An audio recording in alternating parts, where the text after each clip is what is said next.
Les amis, petite vidéo de reprise. Ça fait des mois que je n'ai pas posté sur cette chaîne, ou quasiment.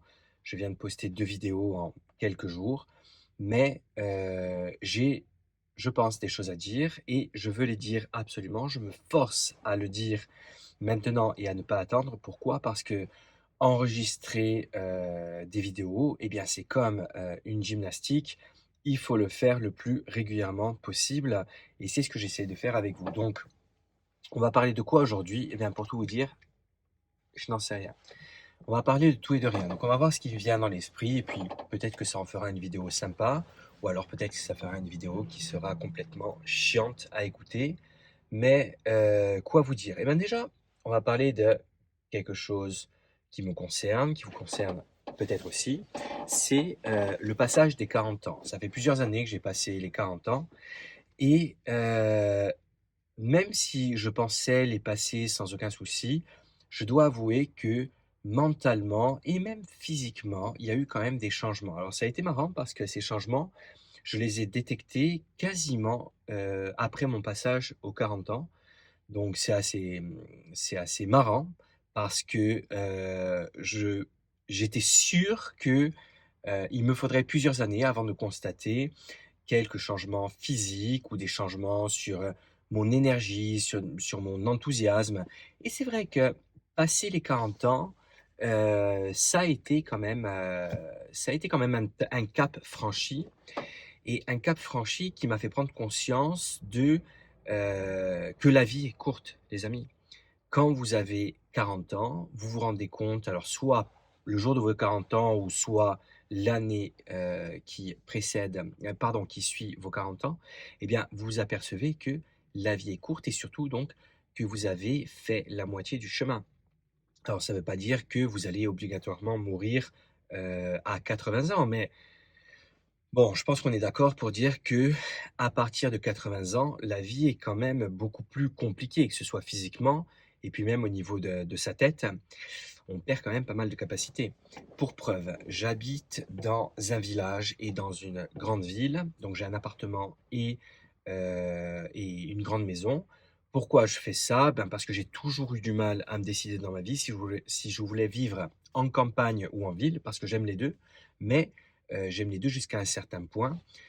Je ne sais pas si ça vous le fait aussi, donc c'est pour ça que c'est, intéressant qu'on en parle. Je vous inclus dans la conversation, hein, parce que vous savez que vous pouvez m'écrire, ce que vous voulez en commentaire. Donc voilà, je vous inclus. Vivre à la campagne, c'est chouette, surtout en été, fin du printemps, été, début de l'automne. Je trouve ça absolument fantastique, avoir des grands jardins autour de la maison, pouvoir dormir avec la fenêtre ouverte sans entendre des voitures, pouvoir sortir, à moitié nu sur sa terrasse, et prendre une tasse de café. Pareil dans le jardin, avoir une petite piscine, enfin toutes ces choses qui font que la vie en campagne est très, oui, très, très sympa.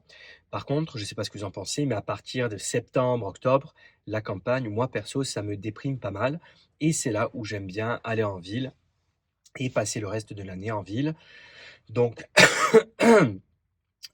pourquoi est-ce que je vous dis ça? Oui, parce que dans le village où j'habite actuellement, donc bientôt je vais repartir dans cette ville, mais pour l'instant j'habite toujours dans ce village, sachant qu'évidemment, étant donné que, j'habite là, je fais un peu ce que je veux, mais en général, je bouge début octobre, donc je pense d'ici une semaine, je vais retourner en ville. D'ailleurs, vous verrez sur les vidéos le changement de cadre.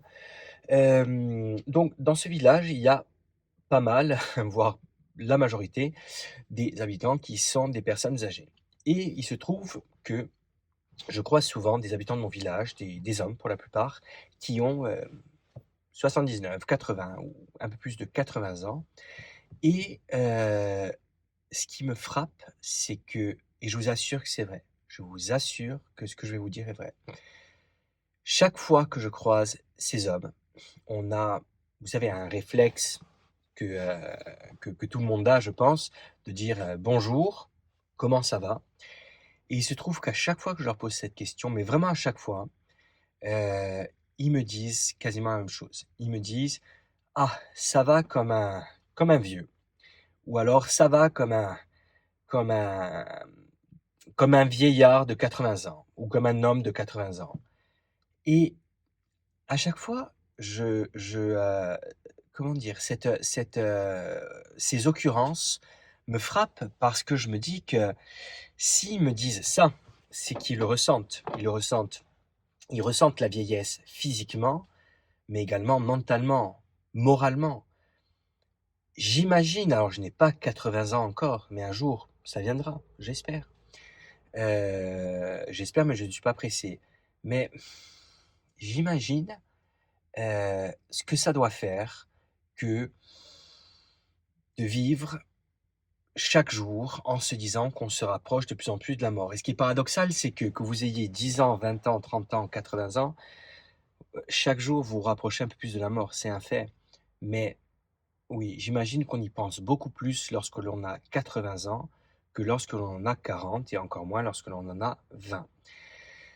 Et partant de ce constat, en me disant que ce que ces hommes vivent, en plus, ce sont des hommes qui ont quand même qui sont quand même plutôt bien physiquement. Ce sont des non-fumeurs comme moi. Ce sont des gens qui, pour avoir parlé avec eux, ne parlent pas beaucoup. Moi, je ne bois, ne parlent pas, ne boivent pas beaucoup. Moi, je ne bois pas du tout. Donc, malgré qu'ils aient quand même pris soin de leur santé, c'est pas des gens qui ont l'air de faire des excès. Eh bien, quand vous avez 80 ans, vous subissez les effets du temps, même si vous êtes quelqu'un d'exceptionnel. Je veux dire, même la Joconde y passe. Et c'est quand même quelque chose qui me fait énormément réfléchir parce que, sachant que moi, comme vous, comme les messieurs dont je vous parle, eh bien, un jour on atteindra nos 80 ans, euh, ça me fait mettre beaucoup de choses en perspective.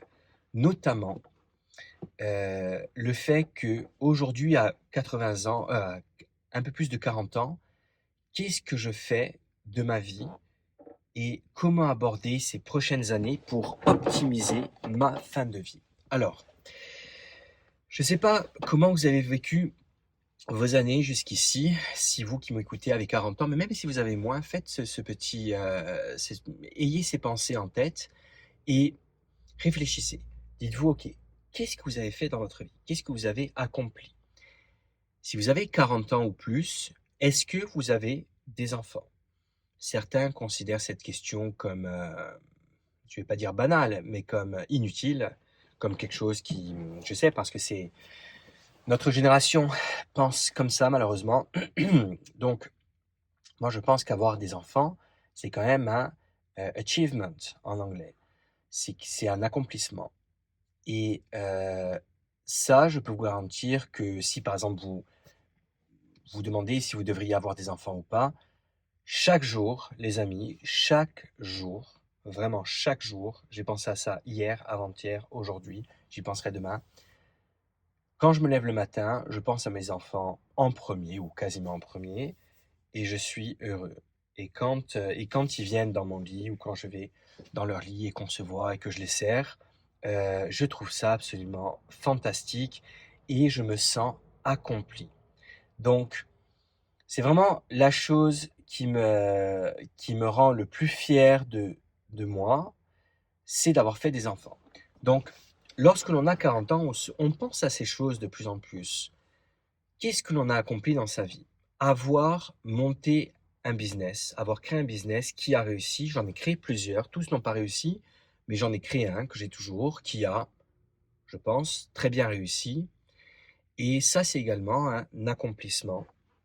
Est-ce que vous aussi, vous avez créé un business que vous avez réussi? Ou est-ce que vous avez entrepris quelque chose qui a fonctionné à merveille? Ne serait-ce qu'une chaîne YouTube. Si vous avez créé une chaîne YouTube qui marche bien ou dont vous êtes très content du contenu que vous avez fait et de votre communauté, ça peut être aussi considéré comme un accomplissement de vie. Il y a des accomplissements sportifs. Avoir fait, par exemple, 2 marathons et en avoir fini un me rend, je ne vais pas dire fier, mais ça me fait très plaisir. Pour la petite histoire, j'ai couru 2 marathons.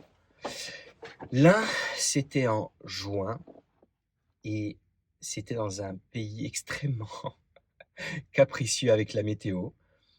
où, on a couru en juin. Il faisait début juin 5 degrés et le pire de tout, c'est qu'il pleuvait juste avant le départ, mais pendant toute la course en fait. Il a plu incroyablement, énormément et en plus, il y avait du vent et vous savez quand vous faites un marathon où il y a plusieurs milliers de personnes, vous pouvez pas partir, vous pouvez pas vous mettre sur la ligne 1 minute avant. Il faut vous mettre dans la file, de coureurs qui va partir et quand vous avez des milliers de personnes autour de vous, bah, vous avez très peu d'espace pour bouger, voire quasiment aucun espace. Tout le monde est serré. Alors la bonne chose avec ça, c'est que ça protégeait un peu du vent.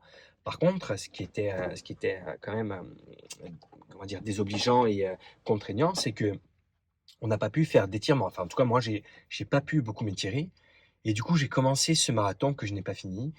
Je l'ai commencé en étant, froid, en ayant mon corps froid, parce que je ne m'étais pas échauffé et parce que la température était basse et mes habits étaient trempés. Voilà, j'ai couru jusqu'à je me souviens plus, c'était il y a quelques années, mais je crois que je suis allé jusqu'au 30 entre le 30 et le 32e kilomètre et les gars, après avoir arrêté, je me souviens attendez, je vais juste vous raconter ça. Après avoir arrêté ce marathon, donc je suis rentré à pied jusqu'à la comment on va appeler ça? La base où il y a donc, c'est l'endroit d'où on est parti et où l'arrivée se trouvait et ce que ça faisait comme une boucle et là donc il y avait des tentes et je me souviendrai toute ma vie de ces scènes de coureurs qui étaient déjà là avant moi ou qui sont arrivés après moi, de gens, de jeunes pour la plupart, qui étaient complètement explosés.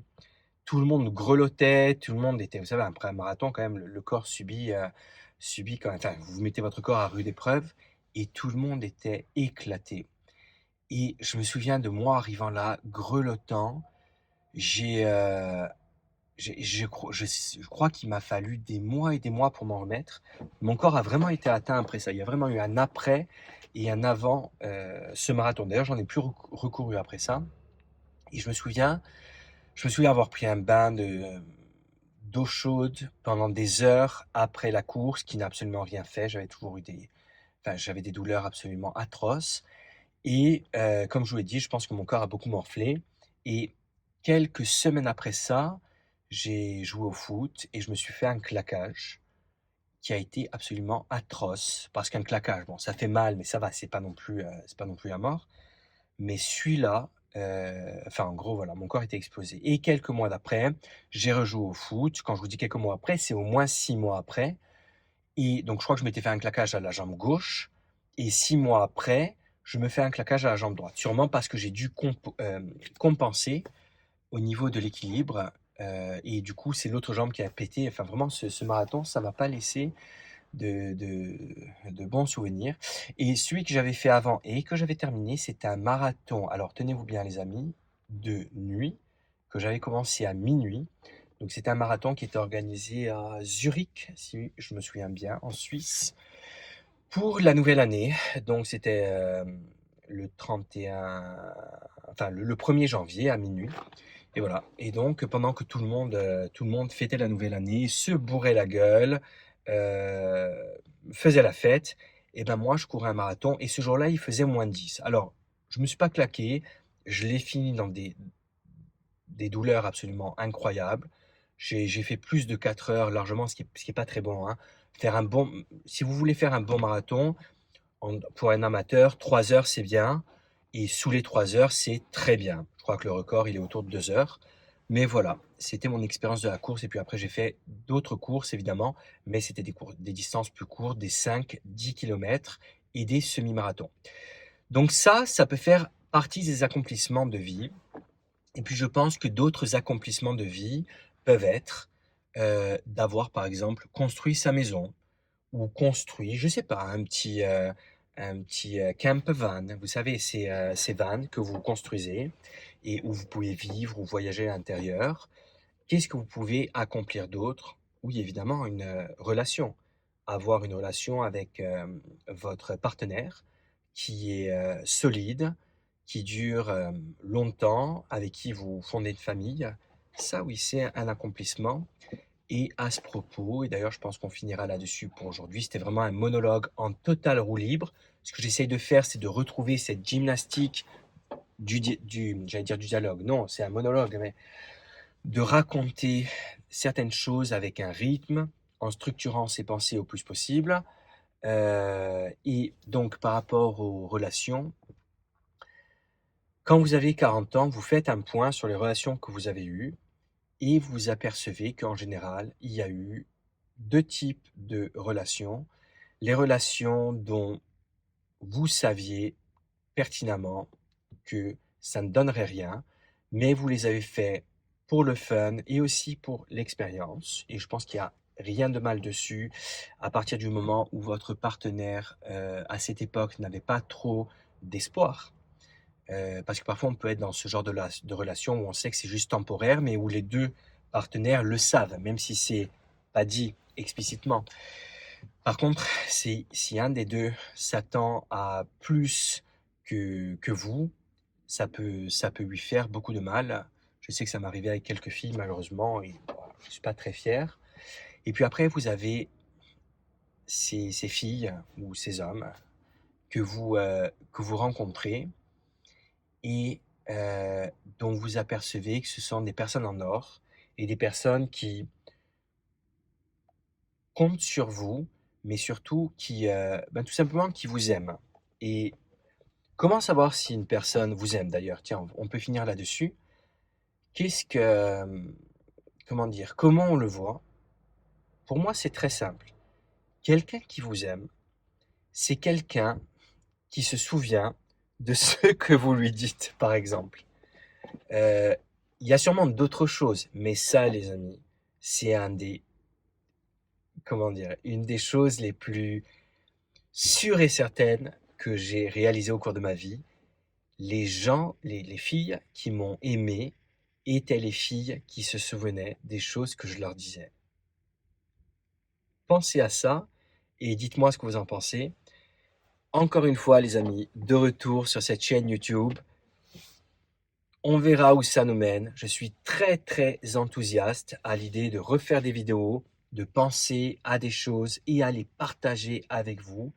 Je vous parlais de ce cap des 40 ans qui parfois peut vous faire perdre évidemment des qualités physiques, qualités morales, qualités mentales, mais aussi de l'enthousiasme parce que vous êtes un peu blasé de la vie, ouais, des choses. Vous commencez à connaître le monde et moi, je dois dire que je suis encore très enthousiaste par rapport au futur. Et ce n'était pas le cas d'ailleurs il y a quelques années où je pensais que, on était tous condamnés à cause du climat, du réchauffement, de la politique, d'une probable guerre nucléaire quelque part. Mais plus ça va, plus je me dis que finalement les choses vont dans le bon sens. Je sais que ça peut paraître incroyable de dire ça, mais honnêtement, j'ai confiance dans les gens, pas dans toutes les personnes évidemment. J'ai pas confiance dans les gauchistes, par exemple. Ça, vous le savez si vous me suivez sur cette chaîne. Mais j'ai confiance en des des grands esprits, on va dire, des gens qui pensent, des gens qui font avancer le monde. J'ai confiance en beaucoup d'entrepreneurs, par exemple et on va régler tellement de problèmes avec ces gens-là, couplés à l'intelligence artificielle. Vous allez voir que tout ça va être absolument fantastique et le fait que ce soit exponentiel, c'est-à-dire que plus ça va, plus le flux des connaissances s'accélère, je pense que le futur est beau. Je vous le dis clairement. Je sais que c'est pas très youtubesque de dire ça. En général, il vaut mieux, c'est surtout pas français de dire ça, où il vaut mieux broyer du noir et voir et être pessimiste et être critique, ce que je suis parfois. Mais concernant l'avenir des hommes, avec un grand H, je pense que nous avons un avenir radieux et je vais même vous dire plus, et ça sera cette fois-ci le vrai mot de la fin. Nos enfants et surtout nos petits-enfants vivront beaucoup plus longtemps que nous et beaucoup plus heureux. J'y crois fortement. On verra bien. Je vous embrasse les amis, ça m'a fait très plaisir de vous parler avec vous dans ce monologue complètement improvisé. Ciao.